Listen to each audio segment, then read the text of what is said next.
The void cage was the most dangerous prison in the entire galaxy. It floated in space near a dying red star, far away from any planet or hope of escape. The station was cold and dark, built from black metal that absorbed all light. Thousands of criminals lived inside its walls. Murderers, war criminals, terrorists from 100 different alien species. They came here to be forgotten by the universe. But there was one prisoner that everyone remembered. One prisoner that made even the bravest guards shake with fear. His name was Kang Do-hyun. The aliens called him something else. They called him the Furious Dragon. He was human. Just a human male from a small colony world called New Jeongju. But there was nothing ordinary about him. He stood almost 2 meters tall, with shoulders as wide as a doorway. His body was covered in scars from battles that had become legends across 12 star systems. His arms were thick with muscle, and his hands had broken bones, crushed metal, and torn through armor. His face was hard like stone, and his eyes burned with a fire that never went out. The guards kept him in cell block Omega, the deepest and most secure part of the prison. His cell had walls made of reinforced titanium 3 meters thick. Magnetic locks held the door shut with enough force to stop a spaceship. Energy barriers hummed around the room day and night. No other prisoner was kept anywhere near him. Warden Kirix, a tall insect-like alien with 4 arms and clicking mandibles, had been running the void cage for 30 years. He had seen the worst criminals the galaxy could produce. But even he refused to enter cell block Omega. In his first month at the prison, Do-hyun had killed 17 guards. They had made a mistake. They had entered his cell to mock him, to hurt him, to show the human that he was nothing but an animal in a cage. They were Vrexian soldiers, tall reptilian aliens with scales like armor and claws that could cut through steel. They hated humans. They especially hated this human. Do-hyun had killed all of them with his bare hands. After that, no one entered his cell. Food came through automated drones. Medical scans were done by remote machines. Communication happened through speakers built into the walls. The prisoner was treated like a bomb that could explode at any moment. And perhaps he was. 3 years ago, Do-hyun had been a soldier, a protector. He had served in the human military during the frontier wars, fighting to keep human colonies safe from hostile alien forces. He was good at his job. Too good, some said. He could fight 10 enemies at once and walk away without a scratch. He could see attacks before they happened. He moved like water and struck like thunder. But he was also a husband, a father. His wife's name was Bora. She had soft eyes and a gentle laugh that made Do-hyun feel like the luckiest man in the universe. They had met on New Jeongju when they were both young. She was a teacher. He was a soldier. They should not have worked together, but somehow they did. They had a daughter named Soman. She was only 4 years old, with chubby cheeks and her mother's smile. She called Do-hyun Ape and would run to him every time he came home from deployment. She loved to sit on his shoulders and pretend she was flying through space. Do-hyun would have done anything for them. He would have burned down worlds. He would have fought armies alone. He would have given his own life 1,000 times over. But he could not save them. The Vrexians attacked New Jeongju without warning. There was no declaration of war. No demands. Just ships appearing in the sky and fire raining down on innocent people. The colony had almost no defenses. It was a farming world, a peaceful world, full of families and children and dreams of a quiet life. Do-hyun was not there when the attack began. He was on a nearby station, finishing a routine mission. When he heard the news, he stole a fighter ship and flew home as fast as the engines could carry him. He was too late. The colony was burning when he arrived. Buildings were nothing but smoke and ash. Bodies lay in the streets. The Vrexian soldiers were still there, still killing, Still laughing as they destroyed everything Do-hyun loved, he received one final transmission from his wife. Her voice was broken, filled with static and fear. She told him she loved him. She told him to find Somin. She told him to keep their daughter safe. Then the signal went dead. Do-hyun never found them. He searched through the ruins for days. He dug through rubble with his bare hands until they were bleeding. He screamed their names until his voice was gone. But there were no survivors. Not his wife. Not his daughter. Not anyone. Something broke inside him that day. The Rexian fleet was still in orbit, celebrating their easy victory. They did not expect a single human and a stolen fighter to attack them. They did not expect that human to board their ships one by one. They did not expect him to kill every soldier he found. Do-hyun destroyed the entire fleet by himself. 47 ships. Over 2,000 Rexian soldiers. He moved through them like a ghost made of rage and grief. He did not stop until there was no one left to kill. The Galactic Federation arrived hours later. They found Do-hyun sitting in the command center of the Rexian flagship, covered in blood that was not his own. He did not resist when they arrested him. He did not speak during his trial. He did not care when they called him a war criminal and sentenced him to life in the void cage. The Federation knew the Rexians had attacked first. They had evidence. They had witnesses. But the Rexians were powerful, and humans were still new to the galactic stage. Politics demanded a sacrifice. Do-hyun became that sacrifice. Now he sat alone in his cell, day after day, year after year. He did not read. He did not exercise. He did not speak. He simply sat in the darkness and remembered. He remembered Bora's laugh. He remembered Sumon's voice calling him, Appa. He remembered the feel of his daughter's small hand wrapped around his finger. And he remembered the fire. The screams. The silence that came after. The other prisoners told stories about him. They said he was a demon. A monster. A beast that could not be controlled. They said he had sold his soul for power. They said he was no longer human at all. They were wrong. Kang Do-hyun was still human. That was the problem. He felt everything a human could feel. The pain. The loss. The endless, burning rage that filled every corner of his heart. He was not a monster. He was a father who had failed to protect his family. And that was far, far worse. 6 months passed like slow torture in the void cage. Nothing changed for Kang Do-hyun. The same darkness. The same silence.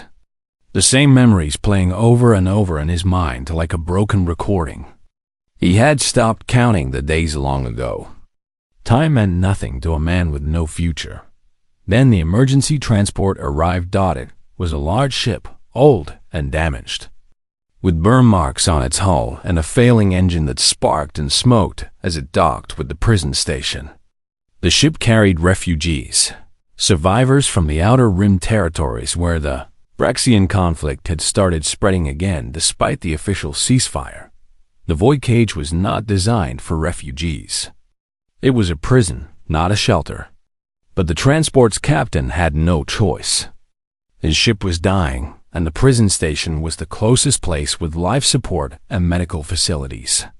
Warden Kirix allowed them to dock, but he was not happy about it.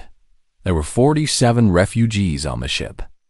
Most of them were aliens from various species, their homes destroyed by the fighting. A few were human, including 3 families with children. They looked tired and scared, carrying only what they could fit in small bags. Among them was a little girl traveling alone. Her name was Yunari. She was 5 years old. Small and thin with short black hair and large dark eyes that seemed too serious for such a young face. She clutched a worn stuffed animal against her chest. A small toy that might have once been a rabbit, but was now so old and faded that it was hard to tell. The rescue team had found her drifting in an escape pod, floating in the cold emptiness between stars. The pod had been damaged, its distress signal barely working. Inside, they found only Nari, hungry and dehydrated but alive. She did not speak when they rescued her. She did not cry. She simply held her stuffed animal and stared at nothing. No one knew where she came from. The escape pod had no identification marks. Its computer system was destroyed. There were no records of a ship matching its design in the area. Nari could not or would not tell them anything about her family. When they asked about her parents, she would just shake her head and hold her toy tighter. The authorities ran scans and checks, but they found nothing. No family records. No identification data. No one searching for a missing child that matched her description. It was as if Nari had appeared from nowhere. She was alone in the universe. The prison staff did not know what to do with her. The void cage had no facilities for children. There were no beds designed for someone so small.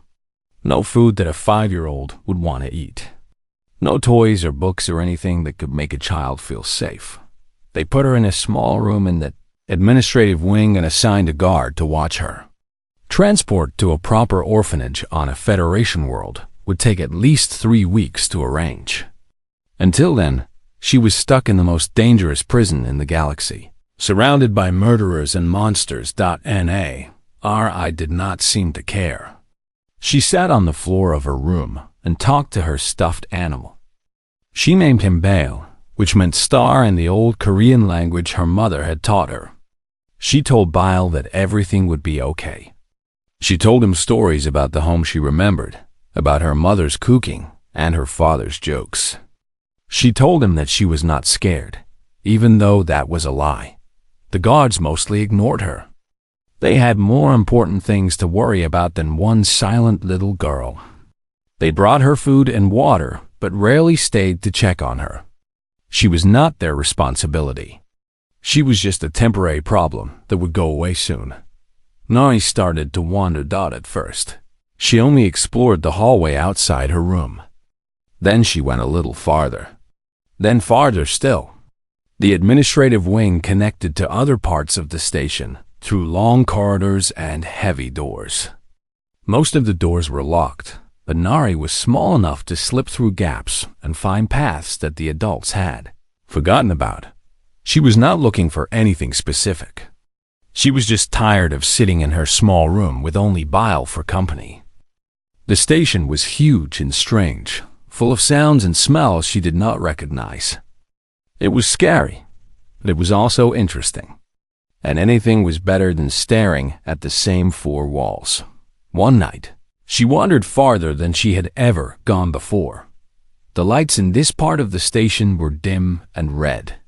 The walls were different here, darker and heavier. The air felt colder. There were no guards walking the halls. There were no sounds except the hum of machines and the beating of her own heart. Nari knew she should turn back. She knew she was somewhere she should not be. But she kept walking anyway, following the corridor until it ended at a large window, made of thick glass. She pressed her face against the window and looked inside. A man sat in the center of a dark room. He was the biggest person Nari had ever seen, even bigger than her father had been. His shoulders were wide like mountains. His hands rested on his knees like sleeping animals. His face was hard and covered in scars that told stories of pain and violence. But his eyes were what made Nari stop. They were sad. So incredibly, deeply sad. The kind of sad that came from losing something that could never be found again. The kind of sad that Nari recognized because she saw it in the mirror. Every morning. The man looked up. Their eyes met through the glass. For a long moment, neither of them moved. The monster and the child. The prisoner and the orphan. 2 broken people looking at each other in the darkness. Nari raised her small hand and pressed it against the cold glass. "Are you sad too?" she asked softly. The man did not answer. But something changed in his eyes. Something shifted in his expression. He moved slowly, like a creature waking from a long sleep. and walked toward the window. He placed his massive palm against the glass, covering the spot where Nari's tiny hand rested. They stayed like that for a long time, not speaking, not moving, just two lonely souls finding something familiar in each other. The guards found Nari an hour later and brought her back to her room. They scolded her and told her to stay where she belonged.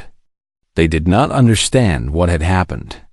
They did not know that in that single moment, something important had begun. But Kang Do-yoon knew, for the first time in 3 years, he had felt something other than rage and grief. For the first time since losing his family, something in his chest had stirred. It was small and fragile, like a tiny flame in endless darkness. It was hope, and it terrified him more than any battle ever had. Warden Kirix discovered the security breach before morning. His forearms moved quickly across the control panels as he reviewed the footage from cell block Omega. The video showed everything. A small human child wandering through the most secure part of his prison. The furious dragon rising from his meditation. Their hands meeting through the reinforced glass. Kirix's mandibles clicked with confusion and concern. In 30 years of running the void cage, he had never seen Kang Do-yoon show any emotion except rage. The prisoner had killed guards. He had screamed at walls. He had broken furniture and torn apart anything he could reach during his early days of imprisonment. But he had never been gentle. He had never been calm. He had never touched something softly. Until now. The warden should have removed the child immediately. Every rule in his training told him to separate them. The prisoner was dangerous beyond measure. A single wrong move could end that little girl's life in an instant. No child should be anywhere near cell block Omega, but Kirix was old, and he had learned that rules did not always contain wisdom. He made a decision that went against everything he knew. He allowed the visits to continue. The guards thought he was insane. They complained and argued and threatened to report him to the Federation Oversight Board. Kirix ignored them all. He ordered them to remain at a safe distance with weapons ready. But they were not to interfere with the child's visits unless there was immediate danger. And so Nari returned to cell block Omega the next day. She walked down the dark corridor with Bile held tightly in her arms. The guards followed behind her, nervous and watchful. The door to the observation area slid open, and she approached the thick glass window once again. Do-hyun was already there, waiting. They looked at each other through the barrier. The child studied the monster. The monster studied the child. Neither seemed afraid of what they saw. "Hello," Nari said softly. Her voice came through the intercom speakers built into the cell. "I came back." Do-hyun nodded slowly. He sat down on the floor, bringing himself closer to her eye level. Up close, Nari could see his scars more clearly. There was one across his eyebrow, another along his jaw. His knuckles were rough and uneven, like broken rocks that had been put back together wrong. "What is that?" he asked. His voice was low and rough from years of silence, like stones grinding together. Nari held up her stuffed animal. "This is bile. It means star. My mom gave him to me." Something flickered across Do's face at the word mom, but it disappeared quickly. "He looks well-traveled." "He is. He went everywhere with me." Nari pressed Bile against the glass as if introducing him properly. "He keeps me safe, even when bad things happen." Do-hyun nodded as if this made perfect sense. Everyone needs something like that. Do you have something like that? The question was innocent, but it cut deeper than any blade. Do-hyun closed his eyes for a moment, and Nari saw his hands tighten into fists before slowly relaxing. "I used to," he said finally. "Not anymore." Nari tilted her head. "That is sad. Maybe you can find something new." From that day forward, Nari visited cell block Omega every afternoon. The guards grew used to seeing her small figure walking down the dark corridor, stuffed animal in hand. They still kept their weapons ready, but their fear slowly changed to curiosity. What could a child and a monster possibly find to talk about? The answer was everything. Nari talked about her dreams at night. Sometimes they were good dreams about flying through space on Bile's back. Sometimes they were bad dreams about fire and screaming and the sound of her mother crying. Do-hyun listened to them all without judgment. She talked about the food in the prison. It was strange and had weird textures, nothing like her mother's cooking. She missed rice and soup and vegetables cut into funny shapes. Do-hyun told her that he missed those things too, and for a moment, he almost smiled. She talked about being scared. The station was big and dark, and there were monsters everywhere. Not Do-hyun, she explained quickly. He was not the kind of monster that scared her. She was scared of the other monsters, the ones with too many eyes and teeth, and the ones that made sounds like insects. Do-hyun told her that many of those aliens were probably more scared of her than she was of them. Humans, he explained, had a reputation. Slowly, Do-hyun began to share as well. He told her about Earth, the planet where humans came from long ago. He described oceans so big you could not see the other side, and mountains covered in white snow, and cities that lit up at night like fallen stars. Nari listened with wide eyes, asking question after question until her voice was tired. He told her about fighting. Not the violent details, but the feeling of protecting people who could not protect themselves. He explained that sometimes you had to be strong and scary so that the people you loved could be soft and safe. Nari understood this better than most adults would. She had seen what happened when there was no one strong enough to protect. He did not tell her about his wife and daughter. Not yet. That wound was still too fresh, even after 3 years. But Nari knew there was something. She could see it in the shadows behind his eyes. She did not push. She simply waited, offering her presence like a small steady light in his darkness. Weeks passed. The transport that was supposed to take Nari to an orphanage was delayed again and again. There were problems with paperwork. There were problems with scheduling. There were problems that no one could quite explain. Warden Kirix reviewed each delay with careful attention, and somehow, the problems never got solved. The guards began to notice changes in their most dangerous prisoner. Do-hyun was calmer. He ate his food instead of ignoring it. He slept through the night instead of pacing like a caged animal. When guards passed his cell on rounds, he did not glare at them with murderous eyes. He simply sat and waited for afternoon, when a small girl would come to talk to him about stars and dreams and stuffed rabbits. One afternoon, Nari brought a drawing she had made. It was simple and messy, created with materials she had found around the administrative wing. It showed 2 figures standing together, one very tall and one very small. Above them were stars and planets and a small spaceship. "That is you and me," she explained, pointing at the figures. "We are exploring the universe together. Bile is driving the ship." Do-hyun stared at the drawing for a long time. His jaw tightened. His eyes grew wet. He pressed his palm against the glass where the paper was displayed.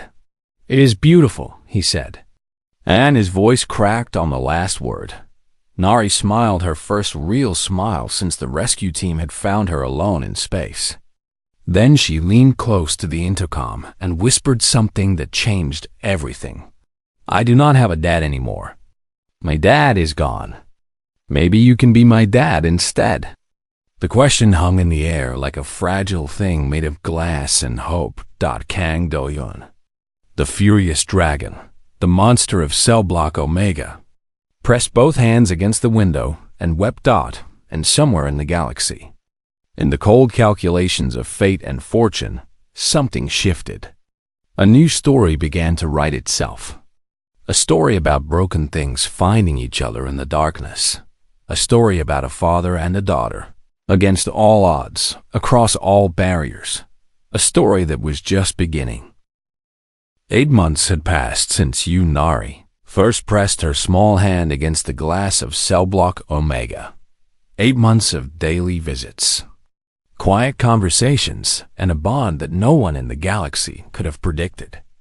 The furious dragon was still a prisoner, still locked behind walls of titanium and magnetic fields. But he was no longer alone, and that made all the difference. The morning started like any other. Nari woke up in her small room in the administrative wing, dressed herself in clothes the staff had found for her, and ate her breakfast of strange alien porridge that tasted like nothing from home.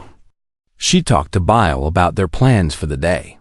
She would visit her dad, as she now called him in her heart, and tell him about the dream she had last night. It was a good dream, full of sunshine and green fields and laughter. She never got to tell him about that dream. The alarm started screaming at exactly 1100 hours. Red lights flooded every corridor. Metal doors slammed shut throughout the station. The voice of the emergency system announced words that made everyone's blood run cold. Hostile ships approaching. All personnel to battle stations. This is not a drill. Rexian warships had appeared from hyperspace without warning. A full attack fleet, 15 vessels strong. Weapons armed and heading directly for the Void Cage. The ceasefire that had held for 3 years was shattered in an instant. Warden Kirix's mandibles clicked rapidly as he watched the tactical display. This was impossible. The prison was supposed to be secret, hidden in a part of space that no one cared about. The Vrexians should not have known its location. They should not have had any reason to attack it, but they were here. The first missiles hit the outer hull before the prison's defense systems could fully activate. Explosions tore through the docking areas. Emergency seals deployed throughout the station, trying to contain the breaches. Smoke and fire spread through the lower levels. Then the boarding parties arrived. Rexian soldiers crashed through the weakened hull in armored pods, cutting their way into the prison with plasma torches and brute force. They were tall and terrible, covered in dark scales and carrying weapons designed to tear through flesh and metal alike. Their eyes glowed red in the emergency lighting. The prison guards fought back, but they were not soldiers. They were trained to handle inmates, not to wage war against one of the galaxy's most vicious military species.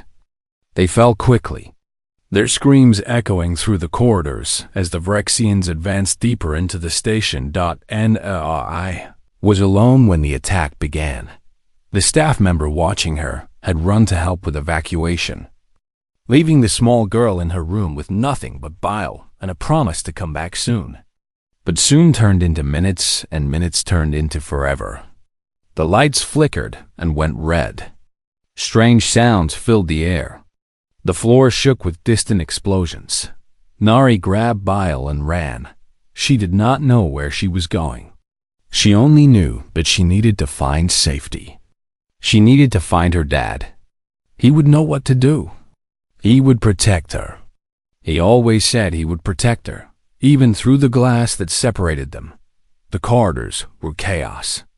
Aliens and humans ran in every direction, shouting and crying and pushing past each other. Smoke made the air thick and hard to breathe. Sometimes there were sounds like thunder, and sometimes there were sounds like screaming. Nari covered her ears and kept moving. She was small enough to slip through crowds. She was quiet enough to avoid notice. She ran through familiar paths, through doors that had been blasted open by the attack, through darkness lit only by emergency lights. She found her way to cell block Omega. The security systems were failing. Screens flickered with static. Alarms wailed in broken patterns. The power fluctuated wildly, making lights die and come back in random bursts. The magnetic locks on the cell doors hummed and sparked, struggling to maintain their hold. Nari pressed herself against the observation window and looked inside. Dohyun was standing. His hands were pressed against the glass from the other side. His eyes were not sad now. They were focused, alert, alive with a fire she had never seen before. Nari. His voice came through the crackling speakers. Are you hurt? She shook her head, tears streaming down her face. Dad, I am scared. There are monsters. Real monsters. They are hurting everyone. I know. His voice was calm, steady, the voice of a man who had faced monsters before. Listen to me carefully. I need you to move away from the door. Stand against the far wall. Can you do that? Nari nodded and ran to the wall he indicated. She pressed her back against the cold metal and held Bile so tight she thought he might break. Inside the cell, Da-Hyun stepped back from the glass. He rolled his shoulders and cracked his neck. He looked at the door with its failing magnetic locks and broken energy barriers. The furious dragon smiled. It was not a nice smile. It was the smile of a predator finally freed from its cage. It was the smile of a storm about to break. He pulled back his fist and struck the door. The first blow dented the titanium. The second blow cracked it.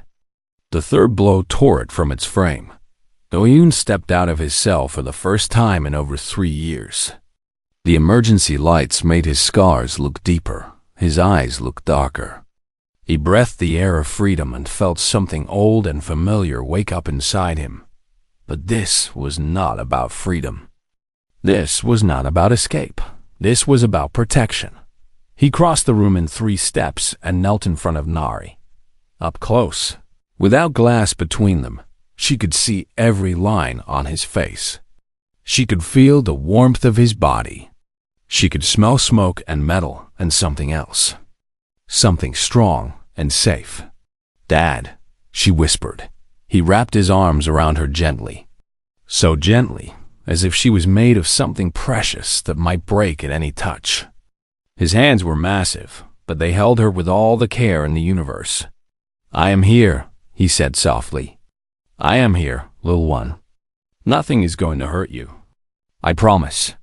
An explosion shook the corridor. Voices shouted in the Vrexian language. Footsteps thundered toward them.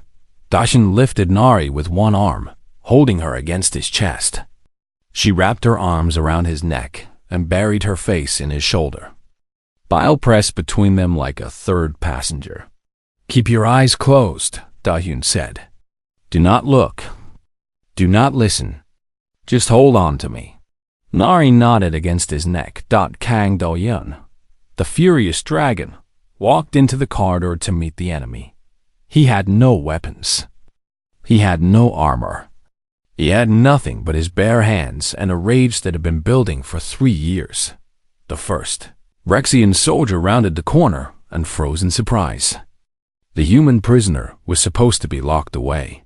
He was supposed to be helpless. The Vrexian learned his mistake in the last half-second of his life. Da-Hyun moved like lightning. His free hand grabbed the soldier's weapon arm and twisted. Bones broke. The weapon clattered to the floor. Before the alien could scream, Do-Hyun's other hand found his throat. Then there was silence. More soldiers appeared. 5, 10, 20. They saw their comrade fall and raise their weapons. Do-Hyun did not stop. He did not slow down. He moved through them like a force of nature, like a storm that had finally been unleashed after years of captivity. One hand held Nari safe against his chest. The other hand brought death. He took weapons from fallen enemies and used them until they broke. He dodged plasma fire and laser beams with reflexes that seemed impossible. He turned corners and cleared corridors and left nothing but silence in his wake. The Vrexians had come to this prison expecting easy targets. They had heard stories about the furious dragon, but stories were just words. Now they learned that some stories were true, and some monsters were worse than legends. The battle for the Void Cage lasted 4 hours. 4 hours of fire and blood. 4 hours of screaming alarms and failing systems. 4 hours during which the galaxy's most secure prison became a battlefield between Vrexian invaders and a single human male carrying a child in his arms. The security footage would be studied for generations. Military academies from 100 different worlds would analyze every moment, every movement, every impossible act of violence and protection. Professors would pause the recordings and point to specific frames, trying to explain how one unarmed human could defeat trained soldiers with weapons and armor. They would never fully understand, because what drove Kang Do-yoon was not training. It was not technique. It was not even the legendary human capacity for warfare that made other species fear them. It was love. The love of a father who had already lost one child and would tear the universe apart before losing another. The love of a broken man who had found something worth protecting. The love that made humans the most terrifying species in the galaxy, not because they could destroy, but because they would destroy everything for the people they cared about. Do-yoon moved through the prison like a ghost made of fury. He cleared corridor after corridor, room after room. Rexian soldiers fell before him in waves. Some tried to run. Some tried to surrender. None succeeded. The dragon showed no mercy to those who had come to harm his daughter. Through it all, Nari kept her eyes closed and her face pressed against his shoulder. She felt his body move, felt his muscles tense and release. She heard sounds she did not understand and never wanted to understand. But she also felt his heartbeat, steady and strong, never wavering even for a moment. She felt safe. When Federation reinforcements finally arrived, they did not know what to expect. The distress signal from the void cage had been fragmented and unclear. Reports mentioned a Rexian attack and multiple casualties. The rescue fleet prepared for the worst. They were not prepared for what they found. The main docking bay was filled with bodies. Rexian soldiers lay scattered across the floor like fallen leaves, their weapons broken, their armor torn. Blood painted the walls and pooled on the ground. The smell of death and smoke hung thick in the air.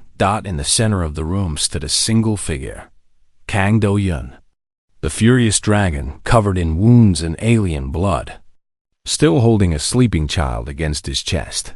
The Federation soldiers raised their weapons on instinct. They knew who this man was. They had read his file. They understood the threat he represented. But Do-yoon did not attack. He did not move.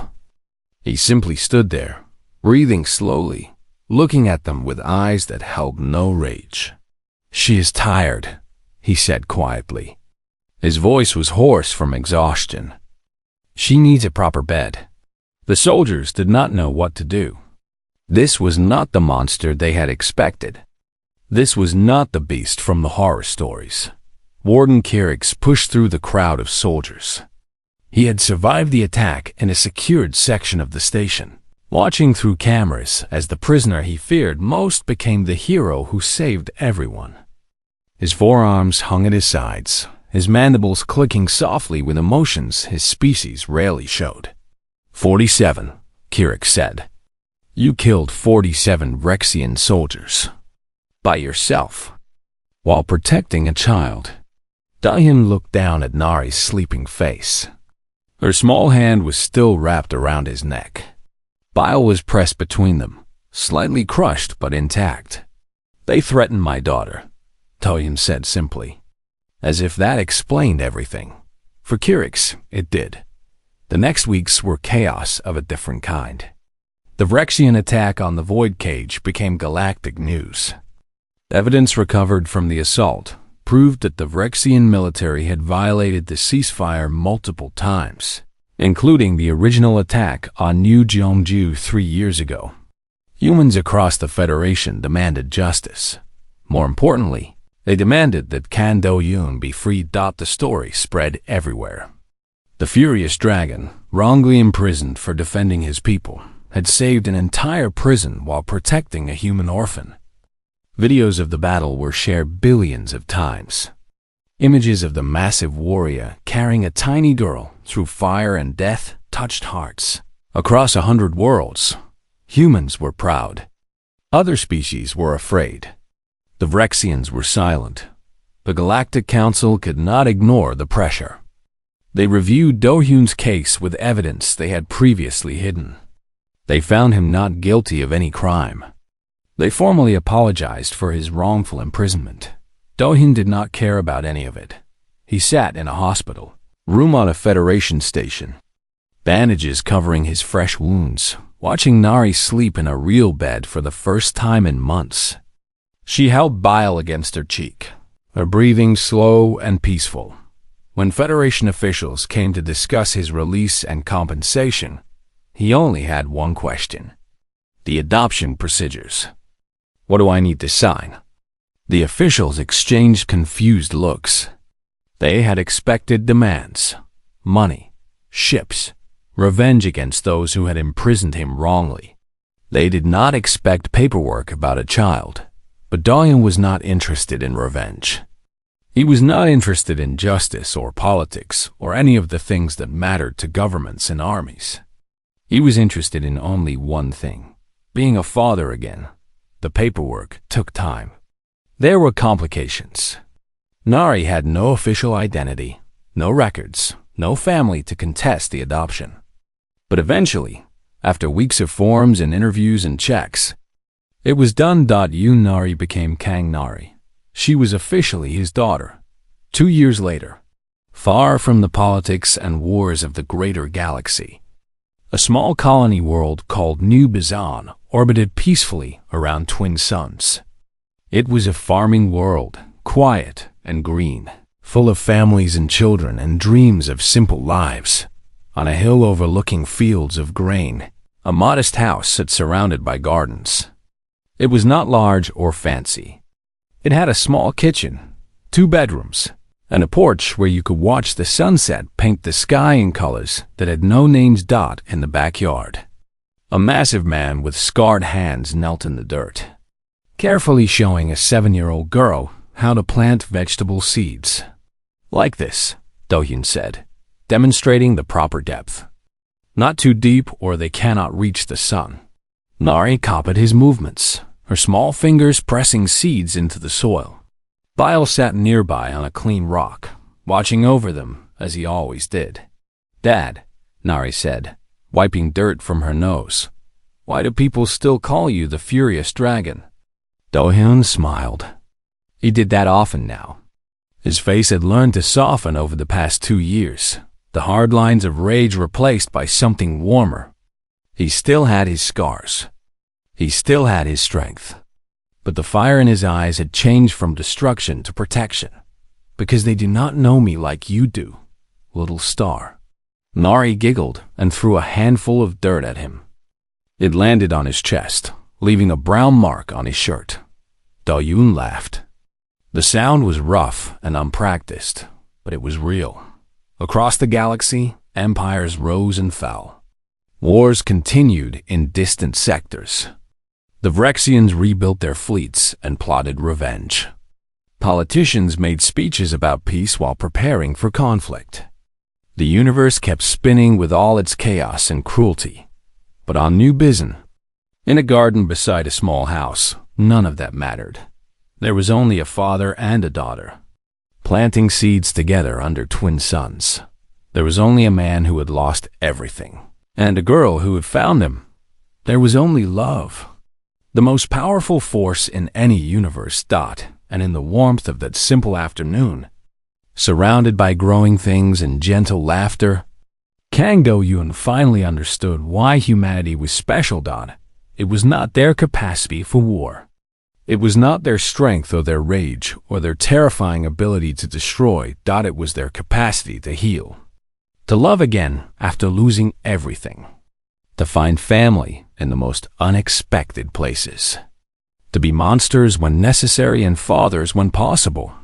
That was what made humans special. That was what made the galaxy fear them.